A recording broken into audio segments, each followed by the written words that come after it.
라포라 원프리는 가장 덜 감사할 때가 바로 감사함이 가져다 줄 선물을 가장 필요로 할 때라고 말했습니다.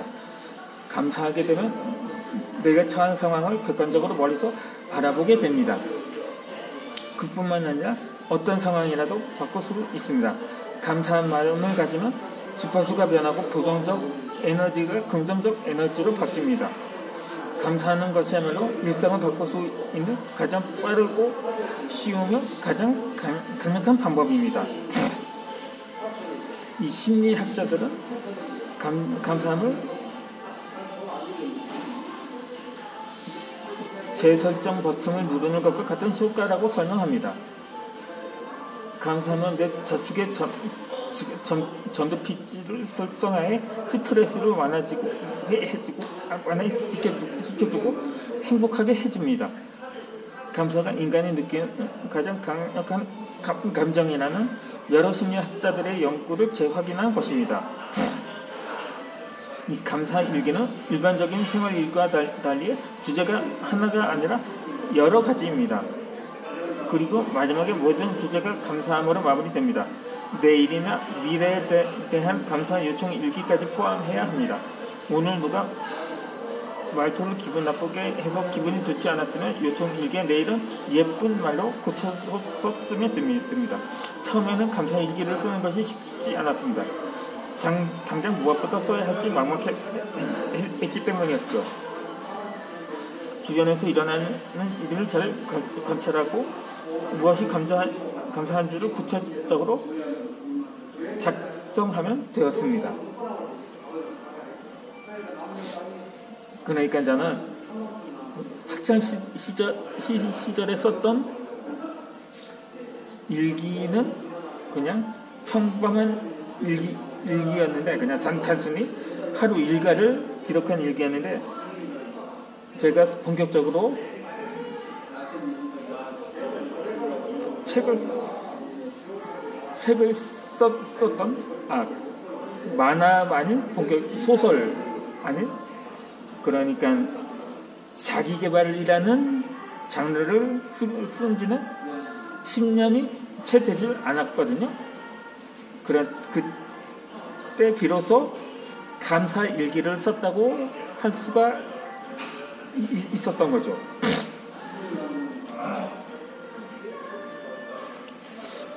물론 제목을 감사 일기라고 정하진 않았거든요.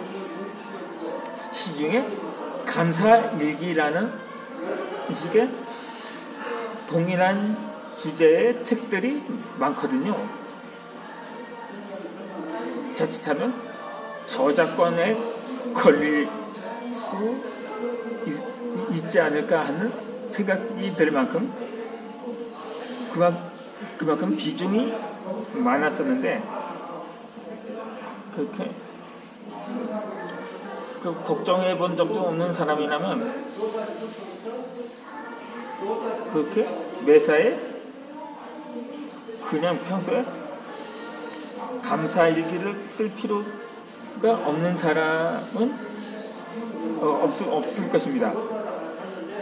그냥 감사 있는 그대로 쓰면 되니까, 그래 제가 학창 시절에 썼던 일기를 쓰는 식으로 쓰면 됩니다. 정말 무엇이 아무리 눈을 씻고 찾아봐도 감사할 만한 일이 없다거나 이유가 없다고 생각이 되는 사람들은 정말 감사 일기를 쓰는 게 자신이 대통령에 당선되는 것보다 더 어려울 거라고 인식하는 사람들도 있을 것입니다.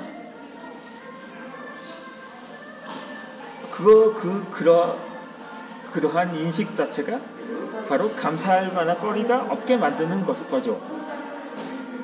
흔히 뭐가 어렵거나 불가능한 일이라고 판단이 된다면, 낙타가 바늘구멍에 들어가는 것보다 어렵다거나 하늘의 별 따기보다 어렵다는 어렵다고 말했는데 내 짐작으로는 낙타의 바늘구멍에 들어가는 것보다 뭐 하늘의 별을 따는 것이 더 그러니까 불가능하다고 볼 수가 있겠죠. 그러니까는 이 낙타가 바늘구멍에 들어가는 건 꽤 어렵다고 하면 거의 하늘의 별을 따는 것은 거의 불가능하다고 말입니다. 그래서 오늘날의 청년들은 취업하기가 하늘의 별 따기보다 더 어렵다고도 완전히 입버릇처럼 말을 많이 하는데 그것도 잘못 갖다 붙이는 것입니다. 하늘의 별 따기가 어려운 것이 아니라 뭐 거의 불가능하다고 할 수가 있겠죠. 그냥 뭐 낙타가 바늘귀에 들어가는 거라고 표현을 한다면 몰라도 그 사실상 뭐 연계가 될 수는 있어요. 하늘의 별 따기보다 어렵다는 건 사실상 불가능하다는 말이거든요. 정말 그러니까 어떤 사람들은 또 이렇게 말을 할 수도 있을 것입니다.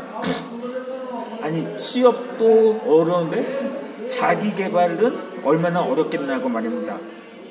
그렇겠죠. 어쩌면 지금까지 교육 과정도 마찬가지예요. 그냥 뭐 가르치면 그걸 배우고 그냥 암기하는 식의 교육이 아니라 스스로가 무엇을 만들어내거나 생각을 해낸다는 것은 훨씬 더 어렵다고 볼 수가 있는 것처럼 말입니다. 그런데 그것을 결코 불가능하다고만 할 수는 없는 거죠. 그러니까 암기가 어렵다면 그 자신이 무언가를 개발해낸다는 것은 불가능하다는 식으로 말할 수가 있을 것입니다. 그런데 암기를 불가능하다고 말한다면 IQ 제로가 아닌 이상 웬만하면 암기 정도는 하겠죠. 이를테면 성경의 한 구절이라든가 어떠한 책의 중요한 문장 같은 정도는 암기가 되거든요. 흔히 사람의 뇌 속에는 이 보조 기억 장치라는 게 있어서 있다고 합니다. 그래서 이제 모든 사람들은 암기를 가능한 한 할 수가 있다는 거죠. 하지만 무언가를 만들어내거나 발명을 해낸다는 것은 그러한 IQ만으로는 어렵다고 또 볼 수가 있겠죠. 그러니까 이 지식과 지혜의 차이가 그것입니다. 무엇을 암기하거나 누구를 가르칠 수 있는 것은 지식에 한하는 거고, 자신이 무언가 독특한 것을 창조해낸다는 것은 지혜를 필요로 하게 된다는 거죠. 아무쪼록 감사의 일기는 나의 행동부터 주변에 일어나는 일까지 감사한 일들을 기록하는 것입니다.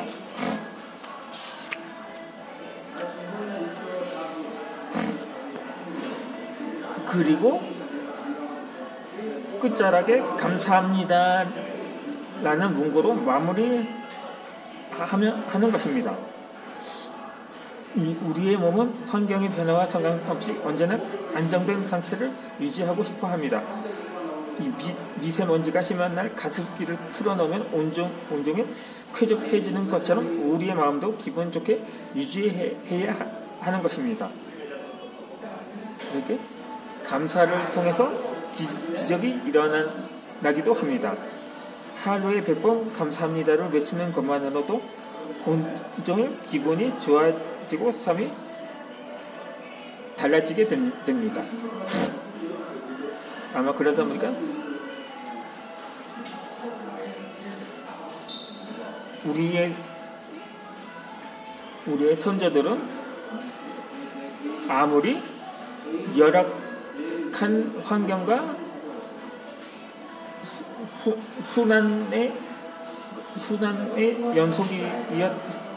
연속이었음에도 불구하고 늘 감사한 마음으로 살아가다 보니까 이 한강의 기적이라는 일이 일어난 것이 아닌가 판단을 하게 됩니다.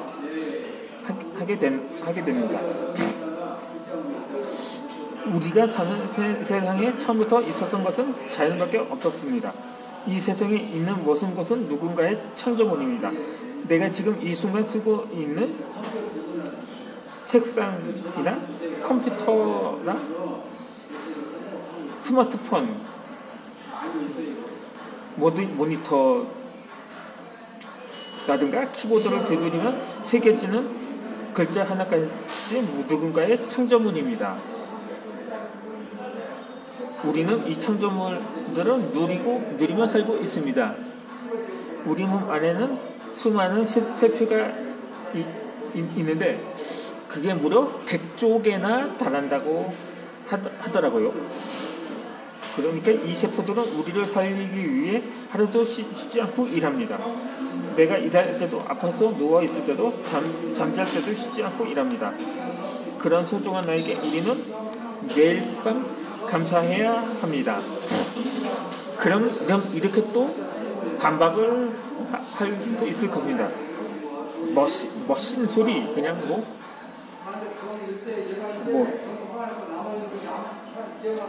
지금 차례는 나는 지금 아침 해가 뜨지 않았으면 하는 마음이라고 이렇게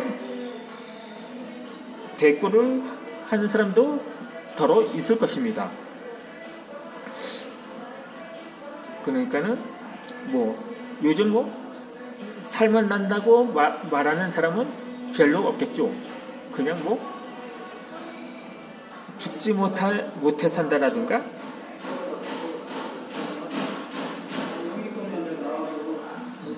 그러니까 그나마 어느 정도 완화된 표현으로는 그냥 그럭저럭 산다고 대답하는 사람들이 의외로 많다는 거죠. 그렇고 물론 어쩌면 후자가 그나마 버티니까 희망이 생긴다는 말처럼 이렇게 언젠가는 희망이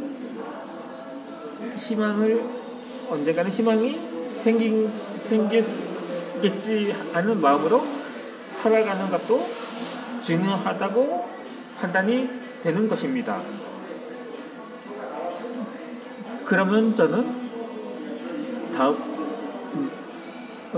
오늘의 마지막 영상을 올려드리도록 하겠습니다. 오늘 재난 문자가 딱 한 통 와서 다소 이어지는 부분이 있었습니다.